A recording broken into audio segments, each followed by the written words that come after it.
হাত লাগিব দেই লাহেকে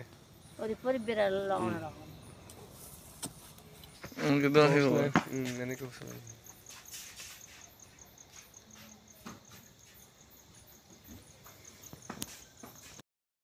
নমস্কাৰ জনাইছোঁ। মোৰ নাম শ্ৰী পিংকু পেগু। মই অভিযান এটা চলাই আছোঁ। আপোনালোকৰ গাঁৱতো বহুত বছৰৰ পৰা গমেই পায় আৰু শিক্ষা, পৰিৱেশ, শান্তি আৰু ঐক্য সকলোৰ মানে ভালৰ কাৰণে এনে ভালেই আৰু ভাল হওক মানে সেইকাৰণে গছ ৰুই ভাল লাগে।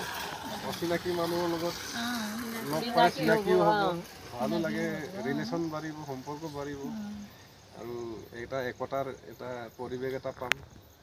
কিন্তু এটা কথা আমি জানো পৃথিৱীৰ আমি ভাল ভাল বুলি কৈ আছোঁ, পৃথিৱীটো বহুত বেয়া হৈ গৈ আছে। প্ৰকৃতি নাই, মৰম চেনেহ নাই, কমি গৈছে মানে। ডাঙৰ ডাঙৰ প্ৰজাতিৰ জীৱ জন্তু চৰাই চিৰিকটি চব নাইকিয়া হৈ গৈছে। এতিয়া আপোনালোকৰ ঘৰত হাতী আহে, ৰাতি দিন ৰাত অশান্তি কৰি থাকে, কাৰণ ইফালে খাদ্য নাই। ভোক লাগে, ভোক লাগিলেতো খাদ্য বিচাৰি যাব লাগিব। যেনেকৈ তেনেকুৱা কথাটো মানে হাবি জংঘল চব নষ্ট হৈ গৈছে, মানুহে নষ্ট কৰিছে, জীৱ জন্তুৱে নষ্ট কৰা নাই, কিন্তু মানুহে নষ্ট কৰিছে। সেইকাৰণে অলপ সজাগ হওক বুলি গছ গছনিটো মানে আমি তেওঁলোকৰ কাৰণেও ৰাখিব লাগিব, নিজৰ কাৰণেও মানে। সেইকাৰণে মানে ঘৰে ঘৰে এটা অভিযান এটা চলাই আছোঁ, যাতে ৰাইজে অলপ সজাগ হওক, প্ৰকৃতিও অলপ মানে আৰু ভাল হওক। তাৰে উদ্দেশ্য হ'লে এইটো অভিযানটো মই বহুত দিনৰ পৰা চলাই আছোঁ। প্ৰত্যেক দিনে এজোপাকৈ গছ ৰুওঁ। এইখন গাঁৱততো প্ৰায় 80% হৈয়ে গৈছে। আজি আপোনালোকৰ কেম্পাছত বিশ্বনাথ চাৰিআলি নহয় জানো, আজি 4 ডিচেম্বৰ। তো এইটো যিয়ে নহওক, ক'বলৈ গ'লে দুখৰ বিষয়টো হ'ল কি, ককাইটো গুচি গ'ল কি, আপোনাৰ মিষ্টাৰজন বুলি কৈছোঁ। এতিয়া আপুনিও যাব লাগিব, ময়ো যাব লাগিব, চবেইতো যাব লাগিব।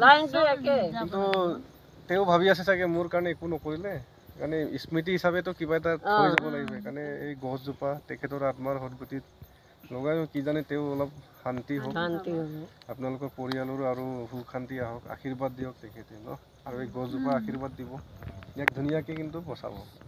এইটো আপোনাৰ মিষ্টাৰ বুলি ভাবিব, তোমাৰ ককা বুলি ভাবিব লাগিব, আপোনাৰ চচুৰ বুঢ়া বুলি ভাবিব লাগিব, হয়নে নাই? তেনেকুৱা মানে ভাবক, নিশ্চয় মানে আত্মাৰ শান্তি হ'ব বুলি আশা কৰিছোঁ। আৰু গছ থাকিলে আমি থাকিম। আৰু ইয়াৰ এতিয়া তোমাৰ বাৰ্থডে হওক, যিয়ে নহওক, বাৰ্থডে বুলি ক'লে বেছি ভাল আৰু, কাৰণ সেইটোতো পাতেই আৰু এজোপা গছো এতিয়াৰ পৰা লগাই যাওঁ। বাৰ্থডে বুলি ক'লে নাৰ্চাৰীত, নহ'লে গছ পুলি লাগে যদি মোৰ ওচৰত আহিলে হ'ল, মই দি দিম ধৰে। ঠিক আছে? প্ৰত্যেক বাৰ্থডে ৰুব, চবেই কৰিবা, গাঁৱতো সেইবোৰ প্ৰচাৰ কৰিব লাগে আমি চবেই মানে। সেই সজাগ হওক আৰু মানে কথাটো। নহ'লে এইবাৰ যিটো গৰম পৰিব, আৰু গছ থাকিলেহে পানী থাকিব। এতিয়া পানী থাকিলে আকৌ খেতি ভাল হ'ব।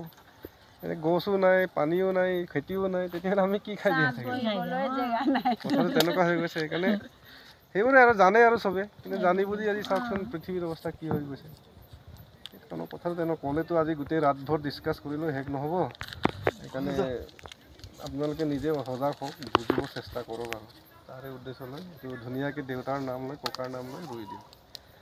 এতিয়া তেওঁ নিশ্চয় আপোনাক ৰাতি আজি সপোনত হয়তো দেখাবও পাৰে।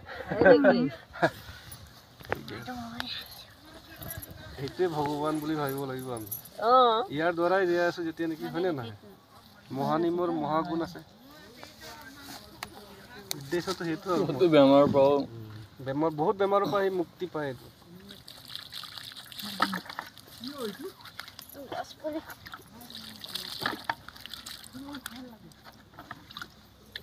ইয়াক ধুনীয়াকৈ